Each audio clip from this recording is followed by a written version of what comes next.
Hey, my media literate hotties. My name is Kelsey. You may know me as the print princess or the media literate hottie on TikTok, basically the girl who reads the newspaper. And on today's episode of Chronicle, as usual, we are going to figure out what the hell journalism actually is. We're going to do that in a couple ways. We're actually going to talk about one of my favorite print publications, The Atlantic magazine. First, I actually have a really great relationship with The Atlantic. I have worked with them as a creator, so I might be biased, but they are one of my favorite publications. And The Atlantic actually started in 1857 in Boston. If you know anything about me, I used to live in Boston and I hate Boston with all my heart, but I do thank them for The Atlantic. And The Atlantic is currently a multimedia platform, but we're going to focus on the actual magazine today. They have podcasts, they have videos, lots of hot stuff like that. And they cover things like politics, foreign affairs, economy, culture, arts, tech. They cover a lot. And the creator of The Atlantic is actually a really funny story. I obviously was not there because I was not alive in 1857, nor would I want to be. But there was this guy, his name is Moses Dresser Phillip, okay? And I kind of want to call him, he's like a Himothy of the literary world in 1950s. And he has this dinner party with all of his other Himothy writer friends. Like literally at the dinner was Ralph Waldo Emerson, all right? And the dinner went way longer than they expected. And at the dinner, Dresser Phillips realized, whoa, wait. All my friends are really skilled in different things in the literary world. We have some that are philosophers. Some of these people are like poets. Some of them are humorists. And Phillips felt like I know a lot about the American people. So we should make a magazine and publish it monthly.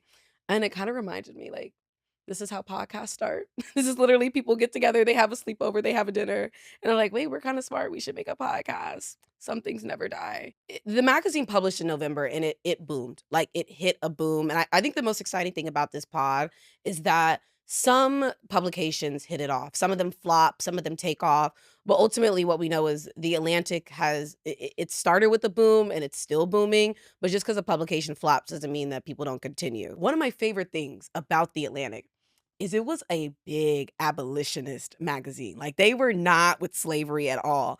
An example of this is that William Parker is a famous person who had written a slave narrative, a media literacy moment.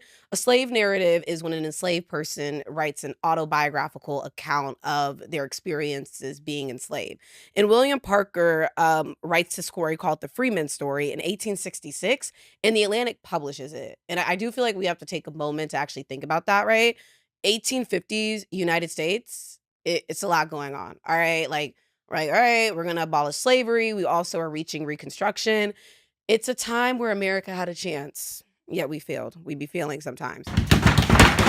But let's just think about it. We have a bunch of white men, wealthy white men, who are sitting around a table and decide that we are going to publish slave narratives for people to read about.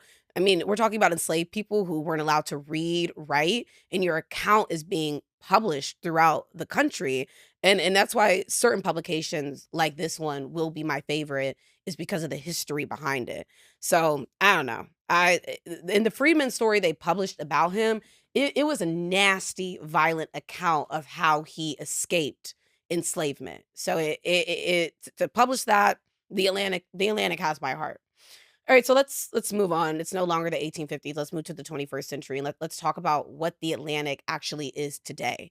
So the Atlantic is really known for their version of long form storytelling. And before I started this entire media literate journey, when I would see the Atlantic, I kind of always saw it as this stush magazine. Like it's the magazine for people who are liberal and like to read and like to use big words. And some of that is true, and it's because it's long form storytelling. So let's talk about in a media literacy way, what is long form storytelling. And the reason I do this is because my whole entire brand is about media literacy. And when it comes to media literacy, it's about exploring good sources, good news, and what makes you happy. And long form storytelling is a great genre of journalism for people who like fiction. And this is because long form storytelling, it completely flips the way that journalism is supposed to be. So the way journalism works is you have a pyramid, okay? It's like an inverted pyramid. And on the top of the pyramid is the who, what, where, when, why. All right, like who did it? Why did it happen? When did it happen? Where did it happen? So if you read a news article, That's why it's basically, listen, if you read the first paragraph, 2 paragraphs is a news article, you're gonna know the who, what, where, when, why. Then the next part of the pyramid is important details that support what happened. And the bottom of that pyramid is other information. So if you see an article in like the New York Times or your Wall Street Journal, if you don't make it till the end, you still get what happens.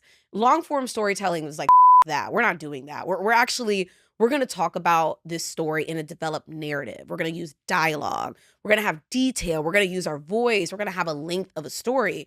And that's why magazines like The Atlantic that use long form storytelling are fantastic magazines for people who like fiction, because that's what fiction is, right? Like, you have a voice, you have a story, there's dialogue. So highly recommend for my fiction readers, magazines like The Atlantic if you want to, change your media diet. We got to talk about the political viewpoint of The Atlantic magazine. It leans left. I, I don't feel like that should be a surprise, given that they were one of the biggest abolitionist magazines. It's important that I lean to the left politically. I really do, but I also feel like it's important that if you lean to the left, you know that maybe a lot of the things that you're reading are to the left, or you're not diving into media that exists on the right. And the reason that we know that they're on the left is actually it's the political candidates that they've endorsed. Really, since 2016, they've pretty much endorsed Democratic presidential candidates. They also are big critics of Donald Trump. I am too. Not my favorite person in the world. However, it's important to know, the media you're reading, who they're supporting, who they're not supporting. So again, the diet you're intaking.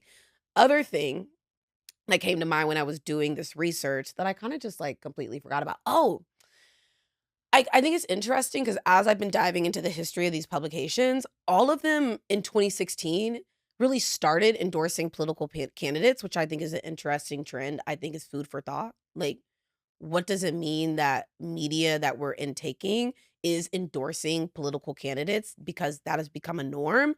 I'm not I'm not the leader of the world, so I don't really have anything to say about that, but I just think it's food for thought. And as per usual, let's talk about who owns the media we're reading, because we got to think big. Like, we need to know who is actually creating the stuff that we're intaking into our brains. And The Atlantic has one of my favorite ownership models, because I love a wealthy white woman who just knows how to spend her money. And if you don't know, The Atlantic is actually owned by Laurene Powell Jobs. Yes, that Jobs, Steve Jobs. And she basically has this thing called, so she has a majority ownership in the magazine through her Emerson Collective org.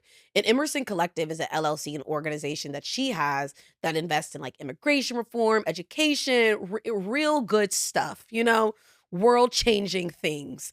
Um, and she basically owns a majority stake in the Atlantic magazine. And it's interesting. In September, I was at the Atlantic Magazine Festival. I think the Atlantic has done some of the best work of magazines and publications, and including creators.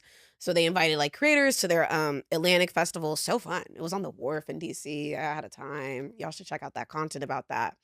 And when I talked to people who were at the Atlantic, first of all, people who work at the Atlantic love working at the Atlantic. Like, they all seem happy go lucky to go to work. And these days you don't see that often. But they talked about how you might work for a media company, somebody might purchase it and really want to have a heavy hand in how the media is made. But they say, like, Lorene, she says, hey, y'all do what you need to do. Let's just do a good job of what we're doing and make sure we put out messages that can help educate people. So, like I said, love a wealthy white woman who knows where to put that money. Thank you guys for coming to another episode of Chronicled. I hope you left feeling smarter, sexier, more chronicled, all that stuff. So if you like this, even if you didn't like it, I feel like you should share it, repost it, do something with it so more people can see it. Send it to somebody who might need to turn their brain on. Toodles.